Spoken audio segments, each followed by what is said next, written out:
welcome back to this bonus episode of the Ice World podcast. I'm Nadia Frontier. To celebrate International Women's Day, this episode will be revisiting some of the conversations I've had with incredible women whilst working at the British Antarctic Survey. Whether it's finding out how working at the poles have changed for women, or that classic question of how to juggle this crazy job with family, or just hearing about women doing historically male-dominated jobs like pilot, being a chef, or a scientist at sea, there's so many moments I'm excited to revisit across this episode. Perhaps they will even inspire you to go back and listen to their full interviews. This time last year, I sat down for a chat with Professor Dame Jane Francis, the director of the British Antarctic Survey. Jane is a polar science legend and a paleobotanist who has been in the game longer than BAS has been allowing women to travel to Antarctica for fieldwork. Here, we revisit some of her early experiences and what it was like taking over as director of the British Antarctic Survey at the time. Jane, how many times have you been to Antarctica? Gosh, as a scientist, I went to the Arctic and the Antarctic in field camps on about 15 expeditions. But since I've been director of BAS, I've been to Antarctica more or less every year to take down important stakeholders, funders and the like. So I've lost count. I've stopped counting. But I love every time I go down. You were one of the first people to camp in Antarctica as a woman? No, I went to Antarctica for the first time on that expedition to James Ross Island on the Biscoe. And at that time, BAS didn't take women into field camps in the field. So there were women and there were women geologists working for BAS at that time, but they tended to stay on the ship, so they didn't go into tents.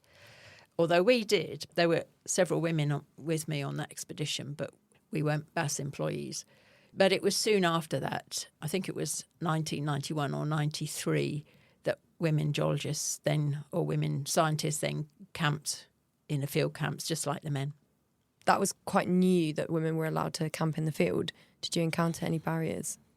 So my first experience really of going to Antarctica was actually with other nations and camping with other nations, so with the Americans and with the New Zealanders, and then I was just one of the party. Because they've been doing that since the 70s. Yes, There's quite absolutely. a lag from when Yes.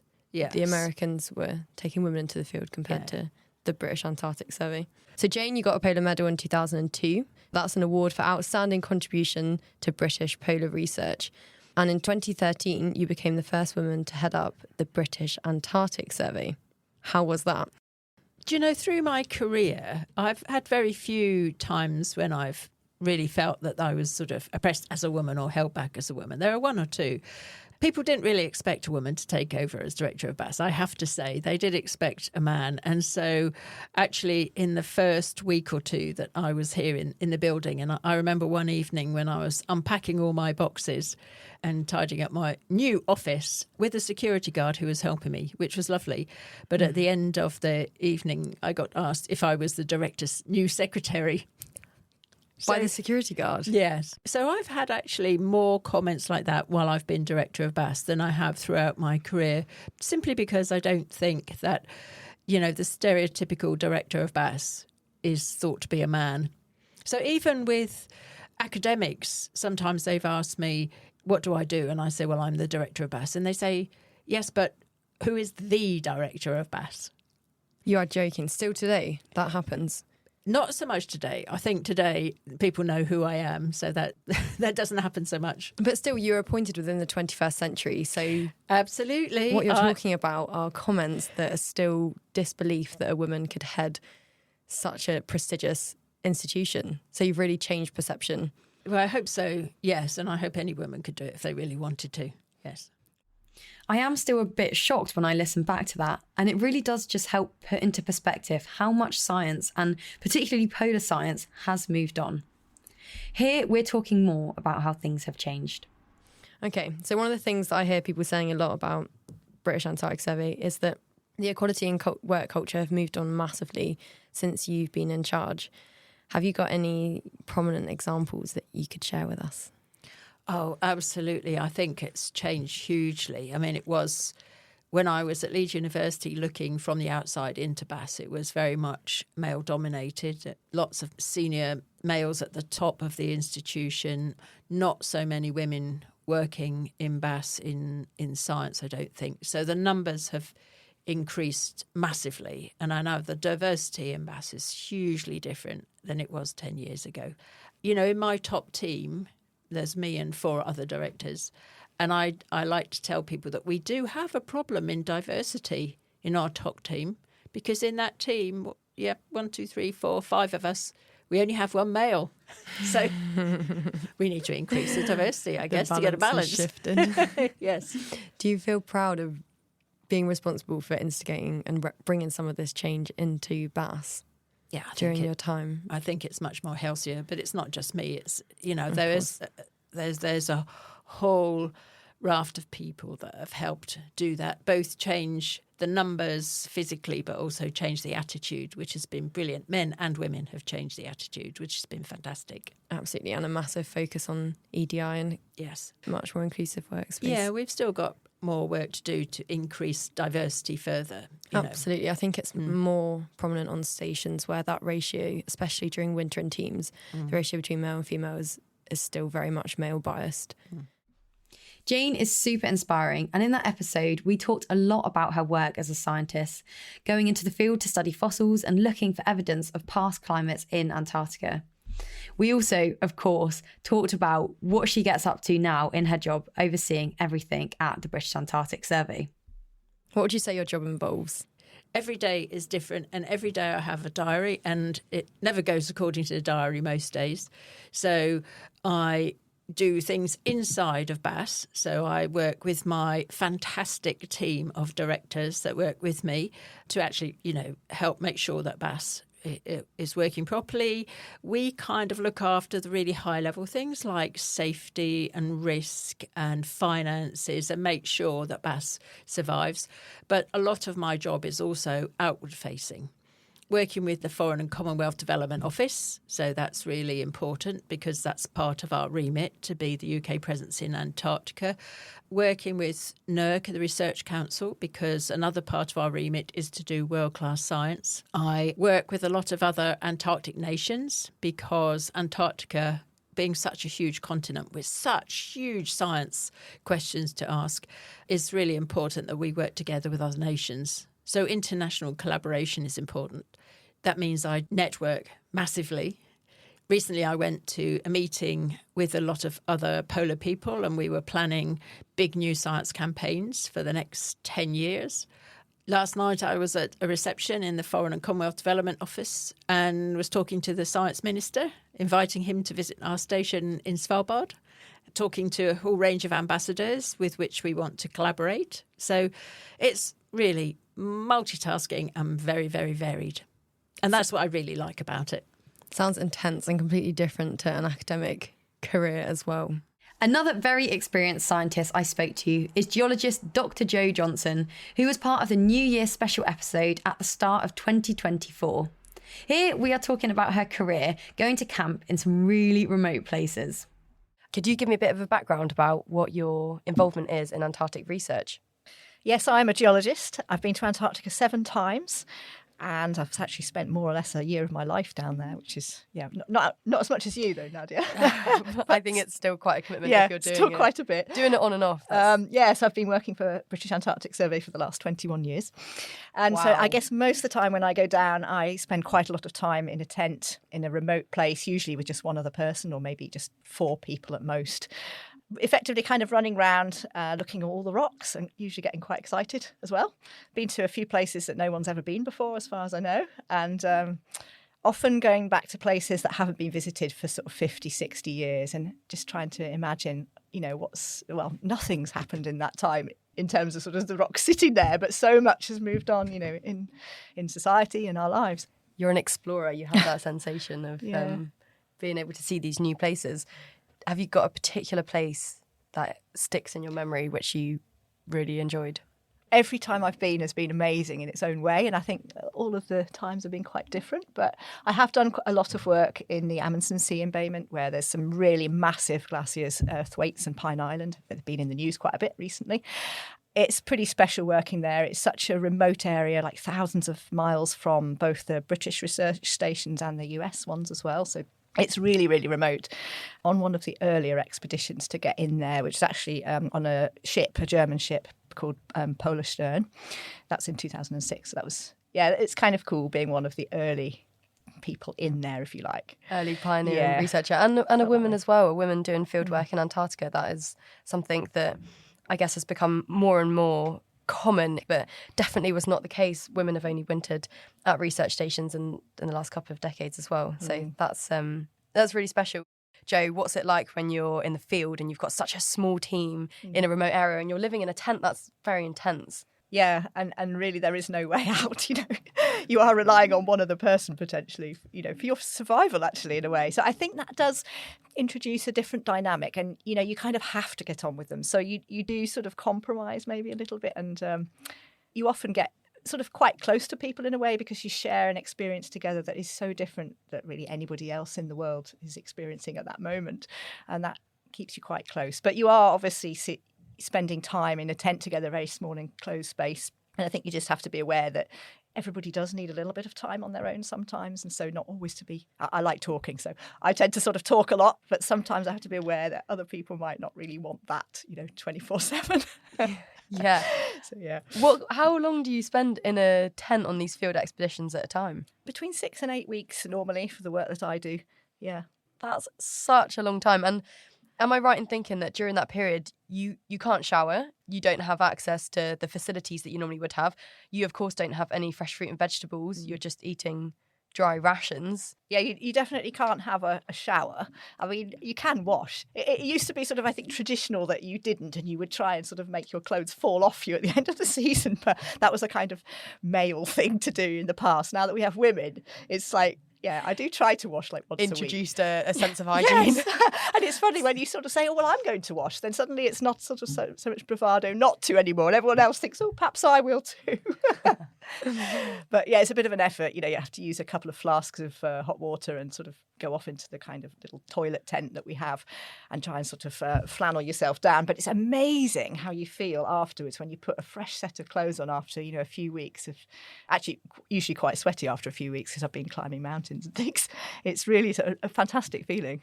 And that first shower back on station when you get back from your sort of 8 weeks away is also amazing. Oh, that's just, it must be such a sense of adaptation. Already coming out of Antarctica from a research station is one thing, but I think coming out of the field from when you're in very confined living, very extreme living with only a couple of people. Fieldwork is one of those incredible opportunities that can be part of working in polar science, but the remoteness of Antarctica does mean that you're generally going away for long periods of time. And this is also one of the factors that saw less women going into the field than men over the years. It was really interesting to hear Jo's perspective about how she has juggled this alongside having a family. Jo, let's go to work-life balance. What's your story? How have you got a family? How do you leave your family, if so, for 7 seasons of Antarctica? Yeah, so I do have 2 children, 2 girls who are 15 and 10 now. And given that I've been working at British Antarctic Survey for 21 years, you can see that some of that time has overlapped with their lives. But the first few seasons, I didn't have kids at all when I went. So that was, I did have a husband. I still do. So, yeah, that was a sort of different thing. I think leaving them for the first time when my older daughter at the time, she was 3, it was tough. Yeah, probably tougher for my husband, though. Being left behind, having to deal with all the stuff at home. There is a really nice thing, I think, about going away to somewhere like Antarctica where you don't have all the sort of communications, or you didn't then at least, that you do now. You are able to sort of leave it all behind a little bit. There's not much you can do about what's going on at home. And that's actually quite, as a mother, I think that's really quite relaxing. And it's a relaxation, sort of sense of relaxation that you don't often have. So I do find, even though I'm going for work, I do find it quite a sort of restorative, is that the word? Restorative experience doing field work, and I come back and I feel like I can actually be a sort of better mum, I think, somehow. Got a bit more energy and a bit more, I kind of appreciate the children a bit more after that. I love that perspective. I think that's really unique. It's almost quite therapeutic. Yeah, being away from everything and then coming back to it. I mean, I suppose it's like with anything. If you go away from it for a bit, you start to appreciate it more, don't you, when it's not there? But equally, it is quite difficult preparing to leave, I think, especially when they're really little. So the following season, I went on my younger one. At the time was 2, so I had two of them quite young, and sort of trying to explain to a 2-year-old how long you're going to be away for and what that sort of means, it's almost impossible. But I do think kids are quite adaptable. So I think they would say that they haven't sort of suffered from it. I hope not. Sometimes it's hard for us leaving them, but I think actually it's a good thing overall. And now your girls have grown up to an age where they can understand what you're doing. What do they think of their mum going to do Antarctic fieldwork and living in a tent? Do they think you're the coolest person ever? Or do they grasp it? Well, I think they probably do, but they don't want to say.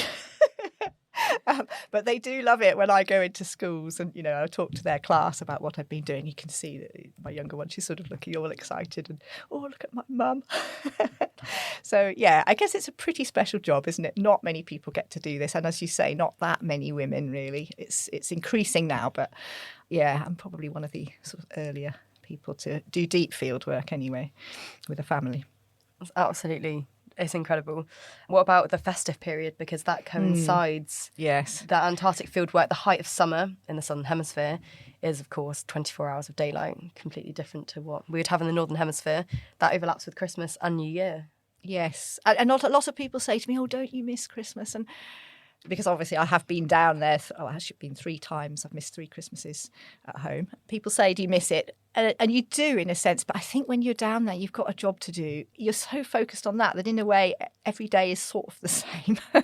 And we do try to celebrate a little bit, but if the weather's good, we won't be staying in the tent to celebrate. We'll be out working because you never know what the weather's going to be like the following day or the following week. So I think probably the family back home miss not having me around, but we usually try to make Easter a bit more of a special time. So when I get back, we'll celebrate that a little bit more and have a proper meal, and almost like Christmas in a sense then. And for me, that's fine. I've kind of got used to that, I think. And from someone balancing those family connections back home to someone living an incredible independent life travelling the world as a chef. I worked with Katy Rumm while she was a chef wintering at Rothera Research Station in 2022. Katy owned 3 restaurants in London before taking her culinary skills to the Alps, the Isles of Scilly, and to a yacht sailing in the Caribbean. What a life. I asked Katy how she ended up working in Antarctica. While I was working on the Isles of Scilly in the afternoon, I'd sit on the beach and just think, okay, well, what's the next place I want to work in? And you just start looking at places where you want to be. And Antarctica was one of those places. And then I started to see that they actually take people on, like chef roles and all the rest of it. That's really interesting. I think contrary to quite a lot of people that found the job advert and then it made them think about Antarctica, you thought, where do I want to work? Yeah. Found the place and then looked for jobs accordingly. Yeah. I mean, to work just surrounded by snow has always been something. I've got a strange love and want of being snowed in. So the fact that you've learnt to ski and skiing has been such a big part of your life for such a long period of time was just as simple as that. The snow, because I've been back to Chamonix many times and just spent weeks and weeks and weeks in the mountains, and I'm very happy to do that on my own. It's great doing it with friends, and family sometimes come out, but I can be in the mountains on my own and not, I'm fine. Do you know what I mean? I absolutely love it. But I don't know, there's something just so peaceful and beautiful about snow and mountains, ice. I mean, I haven't seen many icebergs until coming here. I'm just very content when I'm surrounded by snow. As you would expect for someone so experienced, Katy is an absolute wizard in the kitchen, working with the increasingly limited ingredients you get on station in Antarctica. Here's us talking about how she approaches it. We've just run out of our fresh fruit and veg. We've got 1 box of potatoes. Yeah. So do you find that's actually a massive challenge to make food every day, and you manage to create such variation, which I'm amazed by, with actually tinned and dried food? I don't know, you just have to think about it a little bit and then sort of think outside the box. Like, obviously, to have fresh tomatoes on freshly made bread rubbed with garlic is a very simple but delicious meal. And you don't have any of that here, so you just have to think, well, I don't have fresh tomatoes or fresh coriander, but I'll do this, that and the other, and you just try to do the same but different, just rework it. Like the cheese is frozen, a lot of it, so sometimes like the goat cheese, that can go quite into a crumbly mess. It's like sawdust, isn't it? It is like sawdust. You taught me to blitz it with cream, which is just, it's actually ingenious, all these little strategies that you have to do. Where do you get the inspiration from your food for when you're making menu plans? I've got no idea, actually. It just comes. I just love reading books or being online looking at stuff. Like, sometimes I'll just have an idea that I want to try something, and then it either works or it doesn't. It's something I just don't stop thinking about when I'm working. Yeah, you're just always thinking, well, I'd like to try this, or that would work with that. You know, after working in restaurants for 30 odd years, I've got lots of things that I've cooked and lots of different things that I've done. And obviously you can't cook them all in one go, but throughout a summer, winter, summer, you know, it's amazing how the memory can remember something. You go, oh yeah, I'm going to try this dish that I did years ago. So. Yes, a lot of creativity. So when you're on your day off and you're just going skiing, are you thinking about new recipes that you could rustle up? Sometimes it might come and go in my mind. Yeah, normally I'm thinking about other stuff if I'm out skiing. That's that's a bit of a sacred time for outdoor thoughts and everything. Or maybe you're dreaming about recipes. But sometimes I'll wake up in the night and I'm like, oh, that doesn't go with that. And then I'll be like, no, you got to do it. And then you go back to sleep. But that's not new for here. That's just something that's just always been.